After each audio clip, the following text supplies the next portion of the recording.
Sir, pahabol lang isa lang po. Sir, ano pong masabi niyo so far doon sa development, doon sa online sabong, yung mga nare-retrieve daw ng mga buto? Yes, nakamonitor ako dyan. And our authorities so far are doing good, especially yung ating Philippine Coast Guard, which under sa committee ko yan, sa DOTR. And sabi nga nila, ayaw nilang galawin muna yung mga sako. Nakikinig sila, may mga forensic expert tulad ni Fortune na sabi dapat this is the way you should handle the pieces of evidence o yung sako, etc. So let's leave it at that. Kung ano yung mga ginagawa natin mga otoridad, suportahan natin. That's a good development, as a matter of fact. Kaya lang, may mga nagsasabi na baka planted daw yun. Siyempre, tuwing merong ginagawa yung damn if you do, damn if you don't. Ganun tayo mga Pilipino. Pag may ginagawa, yung ating mga otoridad, mali yan. Pag walang ginagawa, mali yan. So gumagawa yung ating otoridad ng trabaho Meron silang nakita mga boto. Then that's a positive development na we should welcome. Everybody should welcome. But it has to be investigated by the forensic experts, thoroughly investigated kung talagang magmamatch talaga yung kasi so far sa balita ata, 12 na ata sa mga family ng victims ay nakuha ng DNA samples para i-match yun, gagawin ng cross-matching. So let's leave it at that. Sana maging successful yung gagawin cross-matching. Show sa One This Radio. The reason why I'm here today, ladies and gentlemen, merong nagaganap na epidemic ngayon sa ating bansa at lumalala ang epidemic na ito. It's about time na lahat tayo magtulong-tulungan para magamot itong malalang epidemic na for me. Example, recently merong bus driver na nahuli ng mga pasahero habang nagmamaneho nag-online gambling. Paano na kaya umaga yon? Paano na kaya kung sa gabi wala nakitang pasahero, nag-online gambling siya, nabangga, disgrasya. Meron pang jeep driver na nahuli din ng mga pasahero na nag-online gambling habang nagmamaneho. And meron pang sa PTEX ata yun, ni-raid ng mga pulis, lahat ng mga bus drivers lulong sa online gambling. Napakarami ng taong lulong dito sa online gambling kasi napakadali ma-access. As a matter of fact, sa programa ko sa Wanted sa radyo, hindi ko na mabilang recently yung puntahan ng mga magulang na nareklamo, yung kanilang mga asawa, anak, especially mga estudyante, hindi na nakapag-aral, napupuyat, at nangungupit na sa kanilang mga magulang para lamang makapag-online gambling. Especially itong scatter, sobrang lala na. Something has to be done. That's why I'm filing a bill na total stop, hindi yung regulated, hindi yung strictly regulated. For me, no. It has to stop. Grabe na. Kailan tayo titigil kung bagsak na ang ating bansa, ang ating lipunan? We have to step on the brakes right now. And with your help kayo sa media, ma-disseminate properly itong information na ito para sa kalaman ng lahat na meron tayong sakit sa ating lipunan sa pamagitan ng epidemic, kung tawagin ko, itong online gambling. Go ahead, please. Sir, kasi may ilang senators din na nag-file na ng bill on online gambling but they want strict regulation lang kasi kapag total ban, baka magkaroon ng underground operations lang, sir. So, allow it but with stricter regulations po. Like, hindi pwedeng 18 and above, yung mga ganun, sir. Ay, 18 and below, I'm sorry. Okay, well, hinahangaan ko yung mga kasamang senador na nagsabing strictly regulated itong online gambling. Pero ako, in my opinion, kailangan talaga total ban. Yung sinasabing baka mag-underground, nandiyan naman ating kapulisan, nandiyan yung ating NBI, nandiyan yung ating PNP. Anong ginagawa ng kanilang mga intelligence funds para tugisin kung sino itong mga nag-underground? As simple as that. Let them do their job. Otherwise, tanggalin mo yung mga pulis na hindi trabaho. Sir, when you say total ban, lahat, pati accredited ng PAGCOR, sir? Lahat, pati accredited ng PAGCOR. Kasi, tingnan nyo, kahit na paslit, nakakapagsugal, very accessible itong online gambling. Why not put a stop into it? As it is, may problema na nga tayo sa mga casino. Ang dami ng casino left and right. Magpapatayo ng casino. In fact, balita ko may magkakaroon ng casino pa sa Boracay. Kung saan-saan na pinapayagan na magkaroon ng casino. Problema na yan as it is. Marami na sisirang buhay mga negosyante dahil nalululong sa sugal sa casino. Now, here comes online gambling na hindi lamang mga adults ang nalululong, kundi ang nakakatakot dito, mga kabataan, estudyante, as young as 10 years old, 9 years old, naglaro ng scatter. Hindi nakapag-aral, hindi nakapagtulog, hindi nakatulog, kumukupit sa kanilang mga magulang para makapag-scatter lamang. Ano to? Anong klaseng bansa meron tayo ngayon? Grabe na. At bakit ito pinapayagan ng PAGCOR? Kaya nga I'm calling, yung sinasabi ng PAGCOR, for now, itigil na raw muna yung ads sa mga online gambling. Galing ako sa bahay ko, papunta rito, binilang ko, 7 ang billboard ng online gambling. 7. So, nananawagan ako sa PAGCOR maging sa ad board. Do your share for now habang gagawa ako ng bill. Of course, matatagalan yan. And habang pinag-iisipan siguro ng ating sa executive kung anong gagawin nila, do something, itigil na muna lahat ng advertisement sa online gambling. Kasi ang sabi ata ng PAGCOR sa prime time lamang. Bakit lang prime time? Paano sa hindi prime time naman yung mga bata nanonood din? So dapat tigil yan sa TV, radio, newspaper, social media, lahat. Kung nagawa natin yan sa sigarilyo, remember dati sigarilyo left and right, may advertisement yan. Lahat ng platform sa media, napatigil. So bakit hindi natin mapatigil itong sa online gambling? Kung gusto yun ng PAGCOR, kaya nilang gawin. May kasabihan nga, kung gugustuhin, maraming paraan o may paraan. Kung ayaw, maraming dahilan o may dahilan. Yun lang yun eh. Mga celebrities na kilalang kilala, tapos sila pa talaga yung nag-endorser. Yun nga, nakakalungkot nga. I don't have anything against those celebrities. Siguro sa kanila, trabaho lang, walang personalan. Pero ang hindi kasi alam din itong mga celebrities na nag-endorse itong online gambling na maraming nasisira. Who knows, baka mga kamag-anak nila, kakilala nila, mahal nila sa buhay, ay nalululong na sa sugal na ini-endorse nila mismo sa kanilang social media accounts or sa TV or radio. Sir, paano yun? May mga malalaking tao daw, including lawmakers, ang engaged sa online gambling operation. Very good. That has to be investigated. Dapat imbestigahan. Sino yung mga politiko, sino yung mga malalaking opisyal na involved sa online gambling, online gaming? Sampahan ng kaso ombudsman. Sampahan ng kaso Sandigan Bayan. Find out who these people are. Illegal yung operation. Pero kung legal, sir? Kahit na sabihin natin legal, dapat ang mga politiko ay nagsisilbi sa taong bayan. Ang pangit naman yung kanilang pinagsisilbihan, yun yung tinatamaan ng kanilang negosyo o yung kanilang involvement, yun yung nasisira yung pamilya.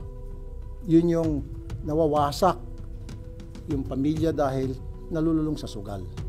Sir, sinasabi rin malaki yung magiging foregone revenue kapag total ban ng online gambling. That is correct. 140 billion, I think, if I'm right. Pero marami naman pwedeng pagkukunan ng 140 billion na mawawala. Just think of it, 140 billion. Kumpara naman doon sa nasisirang pamilya, nasisirang mga Pilipino. I think the benefits na nakukuha ng ating gobyerno mula sa revenue ng online gambling outweighs the ill effects. Saan tayo? Kung dahil sa 140 billion masisira ang napakaraming pamilyang Pilipino, maraming malululong sa sugal, bakit di natin itigil na itong online gambling? So sir, considering yung situation, sabi niyo ang dami ng lulong dito sa online gambling, hindi na ho kakayanin ng strict regulation sa tingin niyo? For me, hindi eh. Well, yung iba sabi, dapat 18 years old lang and above. Naku, ang wise ng mga Pilipino. Yung 10 years old, pwede naman niya hiramin yung cellphone ng parents niya. Pwede naman niya hiramin yung cellphone ng kasambahay niya na nakakatanda. Pwede siya manghiram ng cellphone ng mga taong kakilala niya mas nakakatanda sa kanya. Wala rin. At ngayon, sa GCash, sa Paymaya, nandyan palagi yung online gambling na naka-advertise. So, very accessible. Sa online gambling, unlike before, tingnan nyo guys, gusto mo mag-bingo, pupunta ka sa mall para mag-bingo. Gusto mo magsabong, punta ka sa sabungan para magsabong. Gusto mo magkarera, punta ka sa racetrack para magkarera. Ngayon, kahit nasa loob ng CR, habang you're doing your thing, pwede ka online gambling. Pagkatapos mo siguro, natalo ka na ng 10,000. Ganon katindi ang online gambling. So pag wala na itong online gambling, yung mga sugarol na gusto talang magsugal, then punta sila dun sa venue nung sugal na gusto nila. Ngayon pati, meron pa nga igagamba, pa yun. Totoo yan. Lahat ng klaseng sugal na isip nyo, i-billiards, nandyan na. Who knows kung ano pa yung mga susunod na mga kabanata nitong e-gambling mga operators, kung ano pa maisip nila. Matindi. I'm calling upon PAGCOR for now, ipatigil nyo na muna lahat ng advertisement sa lahat ng platform ng e-gambling. Sabi niya, papatigil nyo. Kanina lang pagpunta ko rito, ang dami mga advertisement pa rin. Sana magkaroon muna ng moratorium habang nagde-decide yung ating executive kung paano nila i-handle to. Sir? As long as it's online, para sa akin. Ngayon, kung gusto mo sports, anong klaseng sports? Basta't online. Kung gusto mo magtaya ka, di maglagay na lang sa PBA na yung parang pupunta ka doon at mananaya ka, parang ginagawa sa horse racing, di ba? Meron yung pupunta ka sa tayaan, doon ka tataya. O gawin na lang legal yun. Magkakaroon ng mga, ano bang tawag niyan? Yung patayaan.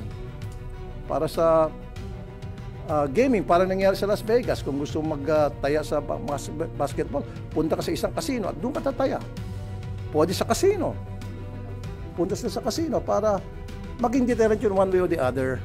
Natatama rin, ba't pa ako pupunta, umuulan o tinatamad ako, hindi ako pupunta na lang, saka na lang. Whereas ngayon, gusto nila maglaro ng basketball or anything. Sa gambling, nandiyan yung online. Sir? Saying, sir, na yung mga pasugal niyo yun na online, pwedeng sa casino na lang. Doon na lang lahat tumaya kasi bawal ang mga minor talaga. What I'm saying is, kung hindi lang sa casino, sinabi ko na kanina, gusto mo mag-bingo. Di ba dati-rati pag mga binguan sa mga mall, punta kayo sa mall. Gusto niyo magtaya sa sabong, punta kayo sa sabungan. Ganun lang dapat. Merong venue na pupuntahan. Unlike ngayon, very easy, very accessible. Anybody can play. Kahit na pastit kaya maglaro ng sugal sa pamagitan ng online. Especially na nandiyan na yung GCash, nandiyan yung Paymaya, napakadali. Sir, ang PAGCOR sabi nila hanggang August 15, meron para i-take down lahat ng ads, yung billboards, sa mga bus, etc. So you're saying dapat ngayon na? Bakit August 15? So between now and August 15, so marami pa malululong sa sugal. So kung gusto ng PAGCOR, sabi kanina, kung gusto, maraming paraan. Kung ayaw, maraming excuses na hanggang August 15. Why August 15? Let's do it now. Ganun dapat. Ora mismo. Kasi lumalala at lumalala na talagang problema. Ayan na nga, yung nabalitaan natin, alam niyo naman siguro yan. Bus driver, akalain mo, habang nagmamaneho, nag-online gambling, buti na lang nakita ng mga pasahero at pinigilan siya. Paano kung hindi nakita? Paano kung gabi yun, natutulog yung mga pasahero? Sir, tapos Diskusya. doon sa revenue, sir, saan natin pwedeng kunin specifically yung mawawala kung hindi sa online gambling? Marami naman pwedeng pagkukunan ng budget yan kung gusto natin pamalaan. Di mag-alat ng budget para sa social services. Di ba? Kasi I think 40% of sa online gambling, if I'm not mistaken, ng revenue from PAGCOR ay napupunta sa social services. So dipunduan na natin yung DSWD. Itigil natin yung mga GL na yan. O, ilan ba yung bilyon-bilyon yung galing sa GL? O, di lahat. Ako mismo isusurrender ko yung GL ko. Kasi yung GL ko naman napupunta sa lahat ng pupunta sa action center ko. In fact, malaking bagay nga pag natigil yung GL na yan dahil kumbaga, nagagamit pasintabi sa iba, nagagamit mga politiko para magkaroon silang pogi points sa kanilang mga botante. So yun, isang source, yung GL, di ibigay dun sa, sa DSWD para pandagdag dun sa social services. Yung mawawala as a result dun sa pera, kung sakali man na kumukuha ng pera ang DSWD sa PAGCOR o kung sa PhilHealth, di ibigay sa PhilHealth.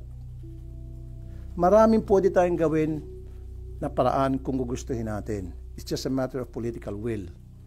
It's just a matter of using our common sense, ika nga. Balikan ko sir yung celebrities tsaka online influencers na nag-e-endorse. Do you also have calls na, paano ba, tumigil din sila na mag-withdraw from endorsing online gambling? Paano po ba, sir? Hindi ko sila pwedeng diktahan. Ang masasabi ko lamang, siguro mag-isip sila kung ano ba yung effect ng kanilang endorsement doon sa nakakaraming mga taong nalululong sa sugal dahil naniniwala sa kanila. Especially influencer, mabilis na maka-influensya sa kanilang mga followers. So just imagine, sila, dapat isipin nila kung ano yung epekto noon sa kanilang mga followers. Baka bandang huli mga followers nila, imbis na matutuwa, alis na sa kanila at hindi na magpa-follow dahil sa iyo, na-bankrupt ako, dahil sa iyo, nasira ang buhay ko. Cellphone, maraming apps na makikita mo nag-endorse ng mga online gambling. Baka dun karamihan. Yun nga dapat talaga i-stop yun sa mga endorsement. Hindi lamang sa mga influencers, kundi total ban talaga pagdating sa advertisement sa online gambling. Kasi sa GCash, pagbukas mo ng GCash, Paymaya, nandoon palagi yung online gambling. Correct. So dapat, with the help of DICT, pwede naman i-ban yun eh. Sir, do you think mabilis makakapasa itong proposed bill tungkol sa total ban ng online gambling? Considering na sino yung mga tao behind it. Let's be practical. It will take some time dahil maraming haharang, maraming pipigil, maraming maglalabi. And you know how powerful they are, these people behind it. Ikaw na mismo nagsabi, may mga malalaking tao nasa likod niyan. Of course, isa yun sa mga tututol. But at least we're doing something and we're gonna fight for it. And for the meantime, habang wala pa yon, I'm calling upon PAGCOR, I'm calling upon AdBoard, DICT. Magtrabaho naman kayo. Committee nyo ba yung mag-hear nito about online gambling? It's not my committee. Walang franchise, walang kinalaman sa committee ko itong sa gambling. Dahil ako sa public services sa DMW. So what I can do is, when I file the bill, file a resolution, pag hinir, then that's the time na siguro magkakaroon ng marami akong support. In fact, I know for a fact na 4 ata na mga senador ang ayaw din sa online gambling. Kaya lang iba sa kanila gusto regulated. Pero ako, strictly regulated. Pero ako talaga, total ban. You're filing the bill today, sir, o filed na po? Wala pa. In fact, dinadraft pa ng legis ko na that will be, kasi nakapag-file na ako ng 2 sets 20. So another 10, so 30 bills ang pa-file ko. So kasama dun sa 30 sa third batch na ipa-file ko. This week nyo po mapafile ito, sir, yung sa online gambling? The next week. Total ban.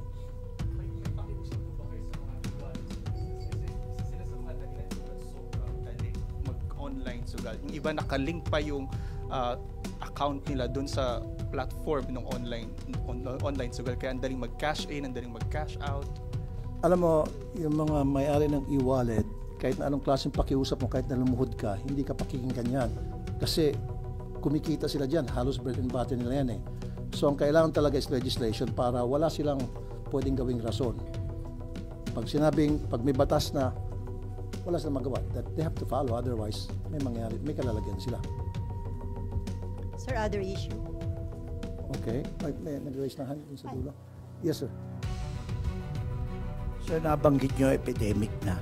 Kung nagawa ng Pangulo yung executive order sa POGO, bakit hindi tayo manawagan sa Pangulo na maglabas ng executive order pagbawal itong online gambling, sir? Thank you, sir. Thank you for that very good question.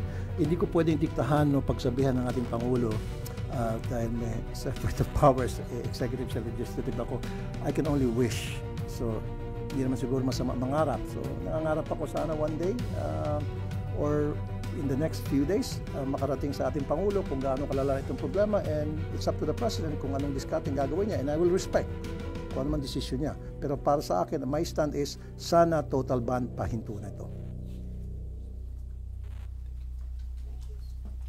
Sir, other issue. 2 weeks from now, mag-open na yung session ng 20th Congress.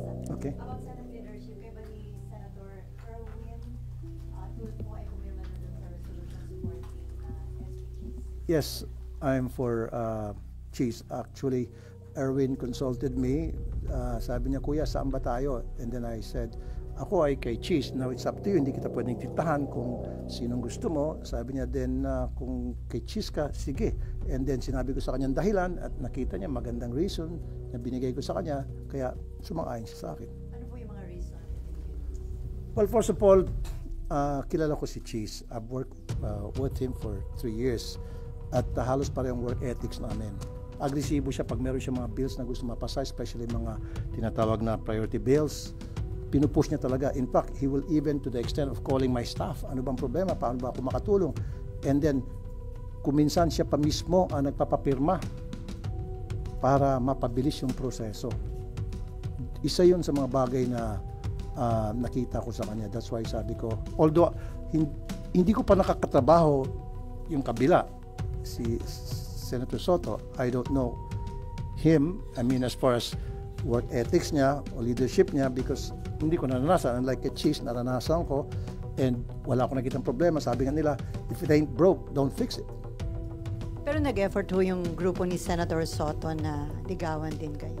Well, may mga nagparating but it was too late. Di ako naman, hindi naman ako pwedeng urong-sulong kung talagang nakapag-decide na ako, nandun na yon. So wala na makakapagpabago sa decision niyo, sir, hanggang July 28? I don't think so. Kailangan kong panindigan kung ano na yung napag-desisyon ko na. Hindi naman tayo pwedeng agaw-bawi.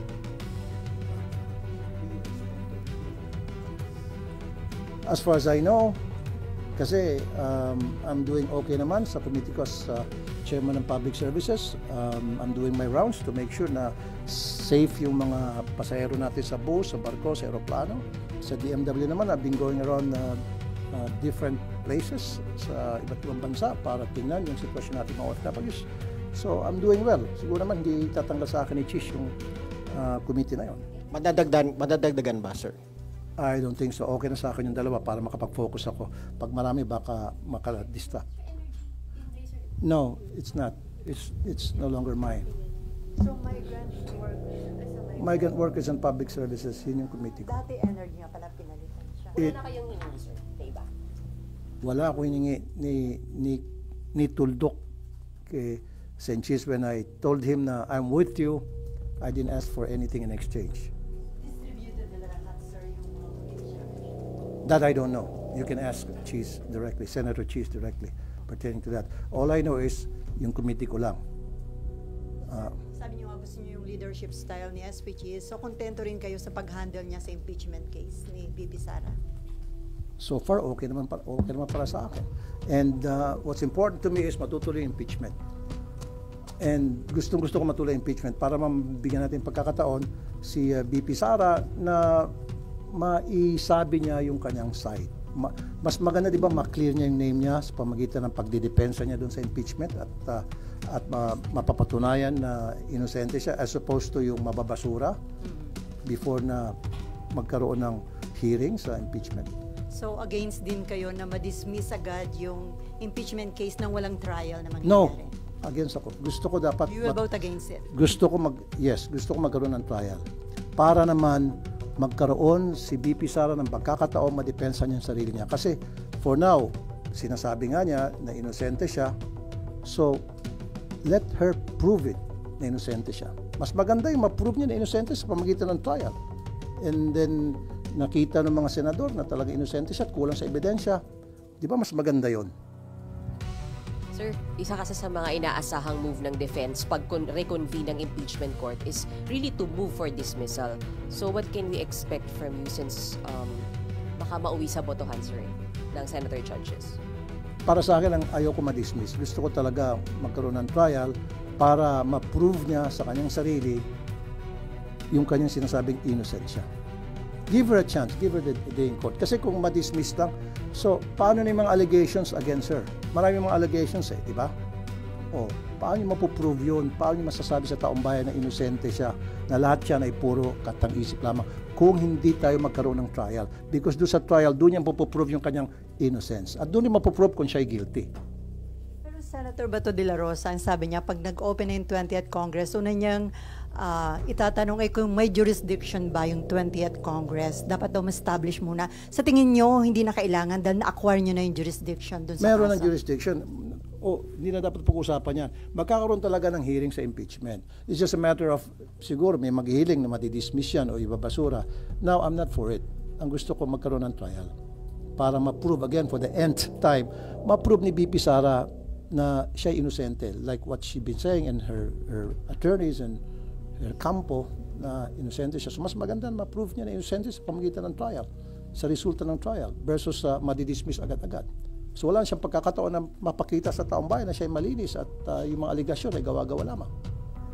May we know how you are preparing for the impeachment, sir? Are you getting or hiring extra legal minds to advise you? I've been talking to my legis every now and then. In fact, I've been also consulting to some lawyers. In fact, meron pa akong mga konsulta. I'm not gonna tell you their names. Mga former justices ng Sandigan Bayan, may former justice ng Supreme Court na nakausap ko. So I've been talking to some people and asking for their inputs. Bakit, sir? Ba't kinakailangan niyo, sir, na ganun karaming i-consult? Because this is my first time na maka-attend o maging senator judge sa isang impeachment hearing. So dapat I should be prepared. Hindi ako pupunta doon ng blanco. Dapat meron akong sapat na kaalaman so that I can make intelligent decision at the end of the day. Pero wala kayong nakita, sir, na parang delay yung top. Kasi sabi niyo, bakit yung kanya? For me, I don't think so. Pasok, labas na tayo doon, lampas na tayo doon sa delaying tactics na tinatawag. Doon na lang tayo pag-usapan natin yung sa impeachment trial na. Kasi para sa akin, gusto ko talaga magkaroon ng trial. Okay? Sir, Sir, expectation sa SONA ng Pangulo since more than 1 week na lang po. What you want to hear po? What I want to hear is, I don't know yet kung ano yung mga sasabihin niya. Of course, meron nung nag-prepare ng kanyang speech, meron mga nag-advise sa kanya. Pero ang gusto ko sana, wish ko lang, hindi naman siguro masama mag-wish. Sabi nga nila, hindi naman siguro masama mangarap, libre ang mangarap. Pangarap ko sana sa SONA, baka pwedeng isali ng, sabi ko, big man, Mr. President, pwede mo isama sa SONA mo yung tungkol dito sa problema natin sa online gambling. I don't know. But again, hindi ko dinidiktahan, hindi ko sinasabihan ang ating Pangulo because desisyon niya yan. Ayokong pakialaman yung lahat ng mga ginagawa niya. In fact, karamihan sa kanyang mga ginagawa ay support dahil nakita ko na kapareho na advocacy ako, I support him. But dito, ako ay nagwi-wish lamang na sana ay makarating sa Pangulo kung gaano kalala na itong problema sa online gaming. At sana wag siyang lokohin, meaning wag siyang bigyan ng wrong information. Kasi usually yung ating Pangulo, umaasa lang naman yan doon sa mga advisors niya, doon sa mga alter ego niya, kung anong sinasabi sa kanya, yun ang pinakikinggan niya. Sana, yung mga nakapaligid sa kanya, yung mga trusted niya, magsabi ng totoo kung gaano kalala na itong problema natin sa online gambling. Last year, SONA, sir, yung salient point talaga doon, yung nag-stand siya about Pogo. So is that something na gusto niyo? Which was very commendable. In fact, nagkaroon siya ng standing ovation. Isa ko siyang matumayo at pumalakpak ng gusto. Hanggang sa mabingi ng tenga ko sa kapalakpak sa kanya. So, since wish lang naman, sir, gusto niyo rin ba na magkaroon nga siya ng malinaw na stand on online gambling, sir, naman this time? Sana nga, sabi ko, hindi naman masama mangarap. Pangarap ko lang yon. Kung magkaroon siya ng ganong klaseng stand, thank you so much. Sir, pahabol lang, isa lang po. Sir, ano pong masabi niyo so far doon sa development, doon sa online sabong, yung mga nare-retrieve daw ng mga buto? Yes, nakamonitor ako dyan. And our authorities so far are doing good, especially yung ating Philippine Coast Guard, which under sa committee ko yan, sa DOTR. And sabi nga nila, ayaw nilang galawin muna yung mga sakot. Nakikinig sila, may mga forensic expert tulad ni Fortune na sabi dapat this is the way you should handle the pieces of evidence o yung sako, etc. So let's leave it at that. Kung ano yung mga ginagawa natin mga otoridad, suportahan natin.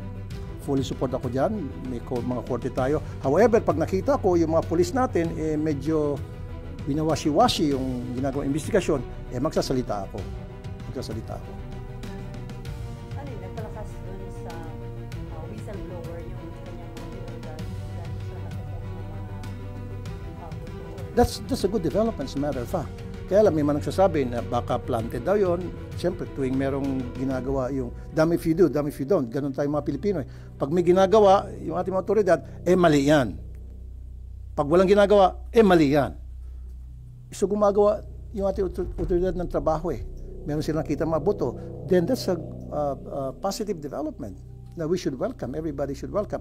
But it has to be investigated by the forensic experts, thoroughly investigated kung talagang magmamatch talaga yung, kasi so far sa balita ata, 12 na ata sa mga family ng victims ay nakuha ng DNA samples para i-match yun, gagawin ng cross-matching. So let's leave it at that. Sana maging successful yung gagawin cross-matching.